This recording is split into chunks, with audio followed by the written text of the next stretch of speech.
US के लिए अब इजराइल इतना इंपॉर्टेंट हो गया है कि वो जापान को भी साइडलाइन करने को तैयार है। अब जरा इस खबर को देखिए। अमेरिका जापान से सिर्फ इसलिए नाराज हो गया साहब क्योंकि जापान अपने एक इवेंट में इजराइल को बुलाने को तैयार नहीं है। हुआ ये कि हाल ही में जापान में एक इवेंट था जो हर साल अगस्त में इसलिए कराया जाता है ताकि वर्ल्ड वॉर 2 के दौरान एटॉमिक बॉम्ब अटैक से मारे गए सिविलियंस की डेथ को श्रद्धांजलि दे सके। इस साल भी ये इवेंट रखा गया लेकिन इजराइल को इनवाइट नहीं किया गया। यहाँ जापान का कहना था कि वो इजराइल से गाजा पर हुई बेहद ज्यादा बॉम्बिंग से खफा है और इसलिए उसे इवेंट में इनवाइट नहीं करना चाहता। इस स्टेटमेंट को अब जहाँ एक तरफ इजराइल की डिसरिस्पेक्ट की तरह देखा गया, वहीं अमेरिका तक ने यहाँ आने से मना कर दिया क्योंकि इजराइल को नहीं बुलाया गया और इसे उसने इजराइल की डिसरिस्पेक्ट की तरह देखा है। जाहिर है इस बात ने जापान को शॉक किया, लेकिन यहाँ से कुछ और सवाल भी उठते हैं। पहला तो अगर अमेरिका को इजराइल का गाजा पर बॉम्ब गिराना गलत नहीं लगता है तो फिर क्यों वो जापान के एटॉमिक बॉम्ब इवेंट पर शोक जताता है। दूसरा ये कि क्यों आज तक अमेरिका ने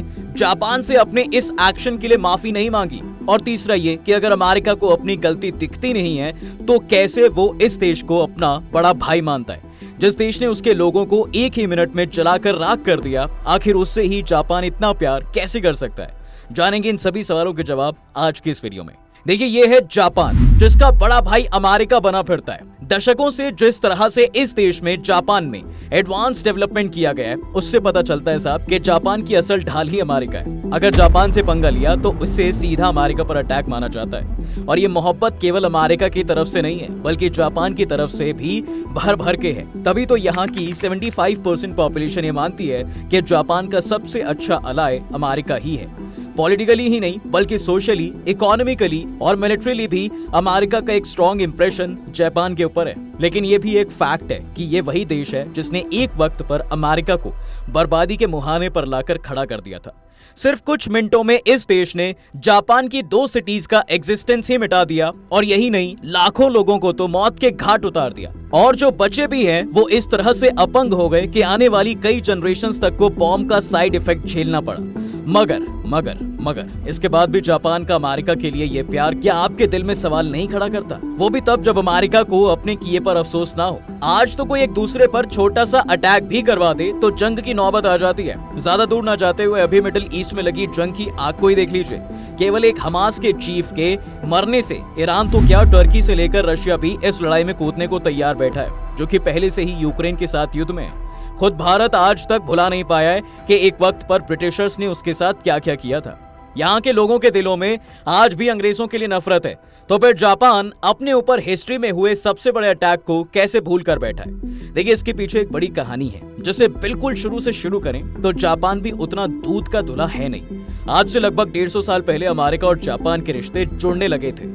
ये वो दौर था जब जापान में इंपीरियलिज्म था, यानी कि ये देश एक राजा द्वारा रूल किया जाता था और यहाँ के एम्परर ने तब अमेरिका के साथ रिश्ते अच्छे करने के लिए ये टाई किया था कि वो जापान को मॉडर्नाइज होने में मदद करें। इसी के चलते अमेरिका भी तब इस डील के लिए रेडी हुआ और उसने जापान में इंडस्ट्रियलाइजेशन से लेकर मॉडर्न मेथड्स, डेवलपमेंट्स और एडवांसमेंट लाने के लिए बहुत कुछ किया। यहाँ तो कि जापान की सेना को एडवांस करने में, उन्हें मॉडर्न वेपन उपलब्ध कराने से लेकर वहां पॉलिटिक्स को इंट्रोड्यूस करने में भी अमेरिका का एक बहुत बड़ा हाथ रहा है।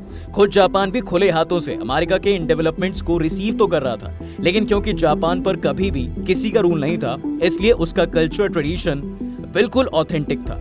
ऐसे में वहां एक वर्ग ऐसा भी था जिसे जापान का इस तरह से दूसरे देशों से हाथ मिलाना अच्छा नहीं लग रहा था। उन्हें लग रहा था कि जापान अपने कल्चरल और ऑथेंटिसिटी को छोड़ता जा रहा है। हजारों सालों से जापान के कल्चर को प्रिजर्व करने वाले ये लोग थे सुमुराई। इन्होंने राजा के आदेशों पर कई बार अपने साम्राज्य को बचाया था और उन्हें ये बात अच्छी नहीं लग रही थी कि आखिर मॉडर्नाइजेशन को क्यों इंट्रोड्यूस करवाया जा रहा है, वो भी अमेरिका जैसे देश के साथ जो किसी का सगा नहीं है। जाहिर तो अपने कल्चरल हेरिटेज के खोने के डर से जल्द ही सुमुराई ने अपने राजा के खिलाफ लड़ाई छेड़ दी। इसमें जापानीज राजा ने अपने बचने के लिए फिर एक बार सहारा लिया अमेरिका सेना का, जिसने जापानी सेना के साथ मिलकर सुमुराई के खिलाफ लड़ाई लड़ी और सारे सुमुराई को मौत के घाट उतार दिया। इसके बाद अब जापान के मॉडर्नाइजेशन के रास्ते में कोई रोड़ा नहीं था, इसलिए आगे जापान के विकास में अब सबसे इम्पोर्टेंट रोल अमेरिका का देखा गया। दिन ब दिन, साल दर साल अमेरिका के रिश्ते जापान से और भी ज्यादा अच्छे होते गए। और सबसे अच्छी बात तो ये थी कि अमेरिका ने कभी जापान को अपनी कॉलोनी बनाने का नहीं सोचा, बल्कि ये देश तो एशिया में अपने सबसे फ्रेंडली देश की तरह जापान को देखता था। जी हाँ, इसलिए तो साहब जब वर्ल्ड वॉर 1 भी हुई तो बिना किसी रोल के भी जापान अमेरिका के साथ खड़ा था और उसने अमेरिका के साथ मिलकर जर्मनी को हराया था। अब आप सोच रहे होंगे कि जब सब इतना अच्छा था तो ये सब खराब कहां से हुआ? वेल, इसकी शुरुआत हुई थी 1920 से। दरअसल हो ये रहा था कि अमेरिका का सहारा लेकर बड़ा हुआ जापान अपना एशिया में एक सुपर पावर की तरह इमर्ज कर रहा था। इसके कंपैरिजन में भी किसी भी सुपर पावर के पास इतनी ताकत नहीं थी कि वो जापान का मुकाबला भी कर सके। यहाँ भारत तो पहले ही इस समय भुखमरी से त्रस्त था, वहीं चाइना भी उस दौर में था कि वो आजादी के बाद खड़ा हो रहा था। कई देश का तो तब अस्तित्व भी नहीं था। और यही सब देखते हुए तब जापान की मांग थी कि वर्ल्ड वॉर 1 से पहले जो भी एशिया की टेरिटरी जर्मनी के पास थी वो अब जापान को मिल जानी चाहिए। कमाल तो ये था कि इसमें एक बहुत बड़ा हिस्सा चाइना का भी था और इसे भी जापान अपना बनाने का सपना देख रहा था। लेकिन एक तरफ तो अमेरिका पहले ही जापान की पॉपुलैरिटी और बढ़ती पावर से परेशान हो रहा था, वहीं उसे ये बात बिल्कुल पसंद नहीं थी कि जापान अब अपना हिस्सा मांग रहा है। तब यहाँ वेस्टर्न वर्ल्ड ये चाहता था कि इन जर्मनी के अंदर आने वाले सभी स्टेट्स को इंडिपेंडेंट कर दिया जाए। मतलब एक तरफ तो ये western world Europe, France, Portugal, Spain, ये सब पूरे एशिया में अपनी कॉलोनी बनाकर बैठे थे और दूसरे देशों के संसाधनों का इस्तेमाल करते हुए अपना डेवलपमेंट कर रहे थे। वहीं उन्हें जलन इस बात से भी थी कि एक एशियन देश ऐसा कैसे कर सकता है।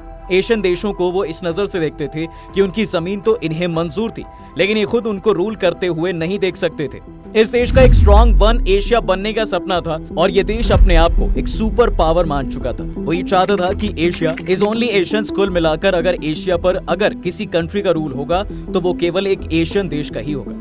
अब ऐसा जापान इसलिए सोच सकता था क्योंकि तब तक ये देश सुपीरियर भी बन चुका था। किसी का रूल ना होने की वजह से न केवल उनकी प्रैक्टिसेस काफी स्ट्रॉन्ग थी, बल्कि उनकी देशभक्ति, उनके वैल्यूज भी काफी ऊंची थी। जबकि यूरोपियंस उसके मुकाबले तब काफी फीके नजर आते थे। बस इन्हीं बातों को देखते हुए जापान ने अपने एक्सपेंशन एटीट्यूड को बरकरार रखा और अलग अलग कंट्रीज पर कब्जा करना शुरू कर दिया। जैसे जैसे जापान स्प्रेड होता गया, ब्रिटिशर्स को मिर्ची लगती गई। ये एक्सपेंशन ब्रिटिशर्स को पसंद नहीं आता। ऊपर से जापान जो था वो रुकने का नाम नहीं ले रहा था, वो यूरोपियन कॉलोनीज के अगेंस्ट में था। उसे लगता था कि यूरोपियन नेशंस ने जिन भी देशों पर कब्जा करके रखा है, या तो वो उन्हें इंडिपेंडेंट कर दे या फिर जापानी रूल के अंदर कर दे। लेकिन अंग्रेज ऐसा करने के लिए कभी भी राजी नहीं हुए। इधर जापान की ताकत और आवाज देखकर भारत के नेताओं को भी ताकत मिली, जो ये समझे कि इतना छोटा सा जापान कैसे वेस्टर्न पावर्स को झुकने पर मजबूर कर रहा है। तब जापान का पेट्रियोटिज्म देखकर ही भारत के राष्ट्रवाद को भी आवाज मिली और यहाँ सुभाष चंद्र बोस को आजाद हिंद फौज बनाने में भी जापान ने मदद की। यहीं से अमेरिका और जापान के रिश्ते और ज्यादा खराब होते चले गए। न केवल ब्रिटिशर्स बल्कि पूरे वेस्टर्न नेशन की आंखों में जापान चुभने लगा था। खैर, जैसे जैसे साल बीते वैसे वैसे हालात इन देशों के बीच और खराब होने लगे और जब वर्ल्ड वॉर 2 शुरू हुआ तो जापान ने फिर अपने स्ट्रॉन्ग एशिया के सपने को सबसे ऊपर रखा और आखिरकार ये हुआ कि जापान ने अपने सपनों को पूरा करने के लिए जर्मनी और इटली से हाथ मिला लिया। इसी के चलते वर्ल्ड वॉर 2 में गुट बन गए। इसमें एक फ्रंट में तो यूएसए, यूके खड़े थे, वहीं दूसरे गुट में जर्मनी और जापान की दावेदारी थी। इसी के साथ वर्ल्ड वॉर 2 शुरू हुआ था। हालांकि शुरुआत में तो अमेरिका ने खुद को वॉर में नहीं इन्वॉल्व किया था, लेकिन जैसे ही जापान ने पर्ल हार्बर पर अटैक करने की गलती की तो उसके बाद ये देश में कूद पड़ा और उसके आगे क्या हुआ ये तो सब जानते हैं। जाहिर अटैक के बाद जापान अमेरिका का दुश्मन बन गया और दोनों में घमासान चालू हो गया। लेकिन यहाँ जापान के लिए अच्छी बात ये थी कि वर्ल्ड वॉर 2 खत्म होते होते जापान ने कई सारी एशियाई कंट्रीज पर अपना कब्जा कर लिया था। जी हाँ, मलेशिया से लेकर इंडोनेशिया और फिलीपींस तक जापान का ही कब्जा था और आधा चीन भी जापान के कब्जे में आ चुका था।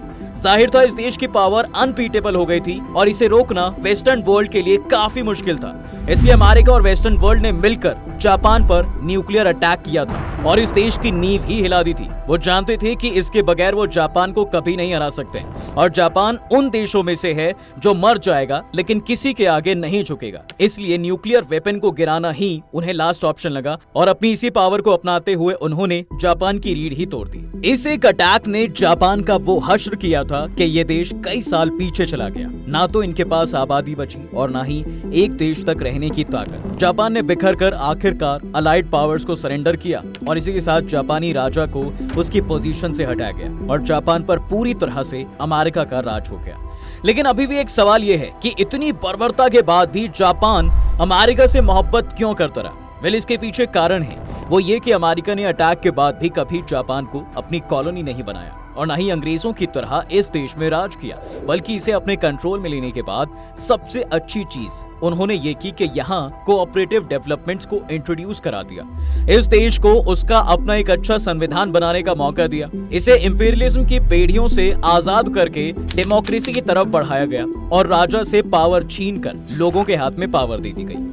यहाँ अमेरिका ने भी ये विचार भी प्रोपगेट किया कि जो भी हुआ वो राजा और इंपीरियलिज्म के चलते हुआ, इसमें लोगों की कोई गलती नहीं थी। इसलिए जब इस देश का संविधान बनाया तो अमेरिका ने यह सुनिश्चित किया था कि जापान में लेबर यूनियंस डेवलप हो, वुमेन को वोटिंग राइट्स मिले और लोग विकास के बारे में सोच सके। इसी के साथ अमेरिका ने जापान को इतना काबिल भी बनाया कि वो अपनी गवर्नमेंट खुद चला सके।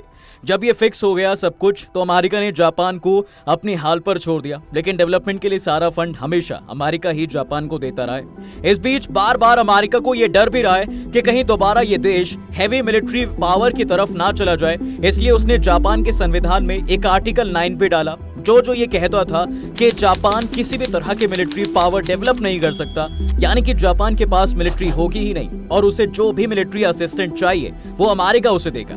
बस तब से ही अमेरिका ने मिलिट्री की तरफ से अपना फोकस हटा लिया। साथ ही अमेरिका ने यह भी कहा कि वो जापान को अपनी टेरिटरी समझकर प्रोटेक्ट करेगा। उस पर छोटा सा भी हमला अमेरिका पर हमला माना जाएगा। बस इन्हीं वैल्यूज के साथ 1952 में अमेरिका ने जापान को आजाद किया और आजादी के बाद भी अमेरिका को हर तरह से मदद करने में अमेरिका सबसे आगे खड़ा रहा। फिर जब अमेरिका और रशिया में कोल्ड वॉर हुई तो अमेरिका को उसको रियलाइज हुआ कि जापान को भी अपने मिलिट्री डेवलप करनी पड़ेगी और धीरे धीरे आर्टिकल 9 को अबॉलिश करके उसने जापान को उनके मिलिट्री डेवलप करवाई। खैर ये कह सकते हैं कि अमेरिका ने जापान के साथ किए अपने एक्शन का उसकी मदद करके कर्ज चुकाया है। अटैक के बाद उसे सप्रेस करने के बजाय उसे उठाने में अमेरिका ने फोकस किया और छोटे से जापान को अमेरिका जितना कैपेबल बना दिया गया। हालांकि अमेरिका ने अपने किए की कभी माफी नहीं मांगी, लेकिन जापान को आज का जापान बनाने में उसी का हाथ है। वैसे बता दें कि आज के जापान में और पहले के जापान में भी काफी फर्क है। पहले ही लोग लड़ाई नहीं चाहते थे, लेकिन लोगों के विरुद्ध राजा ने अपने विचार को ऊपर रखा, इसलिए जब डेमोक्रेसी आई तो लोग अमेरिका के सपोर्टर हो गए।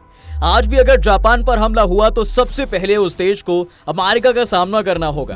अमेरिका जापान की ढाल बनकर खड़ा रहेगा, लेकिन अब जापान भी अपने मिलिट्री को डेवलप कर रहा है, क्योंकि साउथ एशिया में एक और देश है जो अपने आप को बहुत बड़ी शक्ति मानने लगा है और ये है चाइना। इसलिए इसे टैकल करने के लिए जापान आगे बढ़ रहा है। वहीं बात अमेरिका की करें तो इसे अपने एटॉमिक बॉम्ब अटैक पर कभी पछतावा नहीं रहा और इसलिए आज ये इजराइल की गाजा में की जा रही क्रूर नीतियों पर भी उसका साथ देता नजर आता है। खैर ये सारा खेल जियोपॉलिटिक्स का है साहब। जिस दिन अमेरिका का मतलब खत्म हुआ वो इजराइल को भी छोड़ देगा।